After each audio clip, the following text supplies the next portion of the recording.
भगवान श्री राम के मंदिर निर्माण के साथ ही साथ अयोध्या जी को त्रेता युगी बनाने का कार्य भी उत्तर प्रदेश की योगी सरकार ने आरंभ कर दिया है, जिससे अब यहाँ पर आने वाले श्रद्धालुओं को रामायण कालीन अयोध्या जी का अनुभव होगा। नमस्कार मित्रों, इंडियन एसआरजे पर आप सभी का स्वागत है। भारतवर्ष में संचालित विकास परियोजनाओं तथा धार्मिक स्थलों पर हो रहे विकास कार्यों की महत्वपूर्ण जानकारी प्रदान करने के क्रम में आज हम आपको अयोध्या की विशेष ग्रीन कवर परियोजना की महत्वपूर्ण जानकारी देंगे तथा दिखाएंगे इसकी वर्तमान परिस्थिति। जानेंगे कि कौन कौन से वृक्ष यहाँ पर लगेंगे तथा कैसी लगेगी हमारी अयोध्या।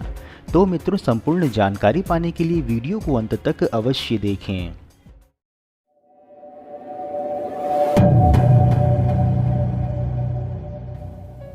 जैसा कि हम सभी जानते हैं कि अयोध्या जी में भगवान श्री रामचंद्र के भव्य मंदिर का निर्माण कार्य तीव्र गति से संचालित है, जिसकी जानकारी हम आपको समय समय पर देते रहते हैं। परंतु मंदिर के अतिरिक्त अयोध्या जी का संपूर्ण कायाकल्प करने की भी योजना पर कार्य संचालित है।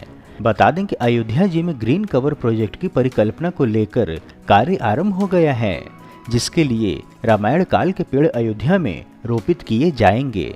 यही नहीं, केवल मनुष्यों के लिए ही नहीं, अपितु इसी के साथ ही बंदरों और तितलियों के लिए भी कुटुंब निर्माण की तैयारी चल रही है। इस परियोजना की अधिक जानकारी हेतु बता दें कि वैदिक ग्रंथों का शोध कर अयोध्या जी में ग्रीन कवर प्रोजेक्ट की परिकल्पना को लेकर के कार्य आरंभ हुआ है। पूरी रामनगरी में हरियाली दिखे, इसके लिए 80 साइट चिन्हित की गई हैं, जहां पेड़ों को लगाकर वनों का निर्माण किया जाएगा। इसमें महत्वपूर्ण यह है कि ये पेड़ रामायण काल के होंगे, जिनका डेटा कलेक्ट कर रोपित किया जा रहा है। बता दें कि इस प्रोजेक्ट पर फ्री ऑफ कॉस्ट काम कर रहे forest man of India Pradeep Tripathi के अनुसार वाल्मीकि रामायण, वन संहिता, दक्षिणा आयुर्वेदा आदि किताबों पर शोध करके ये कार्य आरंभ किया गया है। फॉरेस्ट मैन की अधिक जानकारी हेतु बता दें कि अभी तक इन्होंने मुंबई, दिल्ली एनसीआर, बेंगलुरु, हैदराबाद, गुजरात, मध्य प्रदेश, चेन्नई, औरंगाबाद और जयपुर सहित 20 से 25 नगरों में वन बनाने का कार्य किया है। नवी मुंबई में 1,25,000 पेड़ लगाकर अर्बन फॉरेस्ट भी इन्होंने बनाया है। परियोजना की अधिक जानकारी हेतु बता दें कि प्रदीप त्रिपाठी के अनुसार विकास प्राधिकरण के उपाध्यक्ष व नगर आयुक्त विशाल सिंह के कहने पर अयोध्या में वैदिक प्लांटेशन का पहला शोध आरंभ हुआ है। वाल्मीकि रामायण से 182 पेड़ों की सूची तैयार की गई है। चित्रकूट में भगवान राम ने 12 वर्ष मधुर वन में बिताए थे। इसी के साथ पंचवटी, दंडकारण्य, किष्किंधा, श्रीलंका और अशोक वाटिका का डेटा कलेक्ट कर देववन और देवराई वन बनाया जा रहा है। रामायण काल में जिन पेड़ों का वर्णन मिलता है, उनका पौधारोपण यहाँ किया जा रहा है। साथ ही नक्षत्र वन, राशि वन, बटरफ्लाई गार्डन अर्थात तितली उद्यान बनाने पर कार्य संचालित है। इसके लिए स्कूली छात्रों में जागरूकता का अभियान भी चलाया जा रहा है। उन्हें पेड़ों को भगवान से जोड़ करके उनका महत्व बताया जा रहा है। बता दें कि अयोध्या में प्रवेश करते ही शहादतगंज बाईपास पर कलरफुल प्लांटेशन किया जा रहा है। यह पेड़ हर सीजन में कलर बदलते रहेंगे।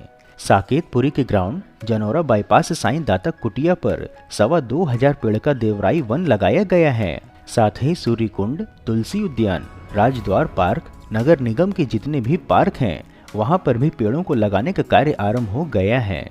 इसके अतिरिक्त अयोध्या बाईपास से श्रद्धालुओं को आने वाले दिनों में अयोध्या के 6 प्रवेश द्वारों पर हरियाली दिखने लगेगी। साथ ही साथ तापमान के कम होने का अनुभव करके श्रद्धालु सोचेंगे कि रामायण काल के इसी प्रकार के नगर भगवान राम का रहा होगा। आपको हम बता दें कि देश में मुंबई, दिल्ली, बेंगलुरु में पेड़ों की जनगणना होती है, परंतु उत्तर प्रदेश में यह कार्य अयोध्या से आरंभ होने जा रहा है। इस कार्य में पुराने और नवीन पेड़ों का डाटा तैयार किया जा रहा है। मोबाइल पर QR कोड स्कैन करते ही पूरी इतिहास सामने आ जाएगी तथा पेड़ों को लगाने की दिशा सहित कई अन्य जानकारियां भी उसमें समाहित होंगी। जैसा कि हमने आपको बताया था कि तितली उद्यान भी बनेगा, तो इस पर अधिक जानकारी देने हेतु बता दें कि 10 से 20 एकड़ में बनेगा बंदरों का फूड फॉरेस्ट तथा तितलियों के लिए कुटुंब। व अयोध्या में बंदरों की संख्या अधिक है और शारीरिक रूप से ये स्वस्थ भी नहीं है, क्योंकि उन्हें स्वस्थ भोजन नहीं मिल रहा है। यह नगर के बंदर हैं जिनकी ब्रीड जंगली नहीं है, इसलिए इसके लिए 10 से 20 एकड़ का स्थान ढूंढा जा रहा है जहां ऑल सीजन फूड फॉरेस्ट बनाया जाएगा, अर्थात ऐसा स्थान जहां पर फलों के जंगल में प्रत्येक ऋतु में फल होंगे तथा मनुष्यों का इसमें प्रवेश प्रतिबंधित रहेगा। एवं दूसरा लाभ यह होगा कि इससे नगर में बंदर कम हो जाएंगे। इसी के साथ इस परियोजना में इस प्रकार के पेड़ लगाए जा रहे हैं जिसमें तितलियों की संख्या अधिक से अधिक संख्या में बढ़े, जिससे श्रद्धालु इस स्थान पर जाएं तो उनके चेहरों से तितलियां टकराएं और उन्हें अच्छा अनुभव हो। महत्वपूर्ण है कि अयोध्या के लिए यह समय किसी स्वप्न के पूरे होने जैसा है। जब से प्रदेश का नियंत्रण योगी आदित्यनाथ के हाथों में आया है, तब से नगर के अनेकों परियोजनाओं पर कार्य संचालित है तथा अयोध्या नगर व नगर वासियों के जीवन को सुविधा युक्त व उत्तम बनाने के लिए सभी कार्य किए जा रहे हैं, चाहे वह सड़क चौड़ीकरण व फ्लाईओवर का निर्माण हो, मल्टी लेवल पार्किंग का निर्माण, राम मंदिर मार्ग का निर्माण, नवीन रेलवे स्टेशन व बस अड्डे का निर्माण, अंतर्राष्ट्रीय उद्यान के साथ प्रदेश का 5वां अंतर्राष्ट्रीय हवाई अड्डे का निर्माण हो। चारों ओर कार्य संचालित हैं जिनकी जानकारी हमारे चैनल पर उपलब्ध है।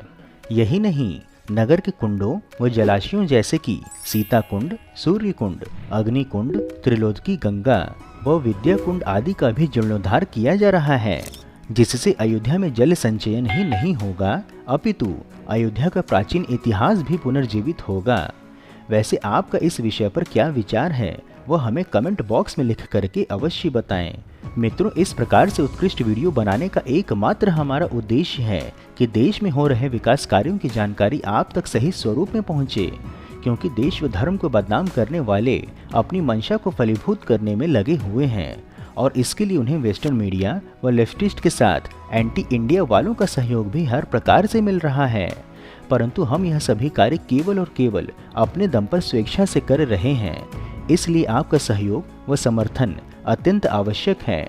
आप हमें आर्थिक सहयोग भी कर सकते हैं तथा वीडियो को अधिक से अधिक लोगों तक साझा करके वैचारिक सहयोग भी कर सकते हैं।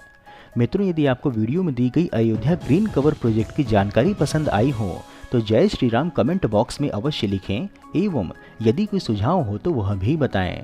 इसके अतिरिक्त यदि आप नए दर्शक हैं अथवा अभी तक आपने चैनल सब्सक्राइब नहीं किया है तो हमारे मनोबल में वृद्धि करने के लिए चैनल को सब्सक्राइब अवश्य करें तथा हमारे परिवार में सम्मिलित होने के लिए चैनल के डिस्क्रिप्शन व वीडियो के पिन्ड कमेंट में उपलब्ध लिंक के माध्यम से इंस्टाग्राम, ट्विटर व व्हाट्सएप आदि में जुड़ें एवं आगे आने वाले वीडियो पर अपनी राय दें तथा वीडियो में भागीदार बनने का अवसर भी पाएं। हम फिर मिलेंगे नई वीडियो में नई जानकारी के साथ। तब तक के लिए जय हिंद, जय श्री राम।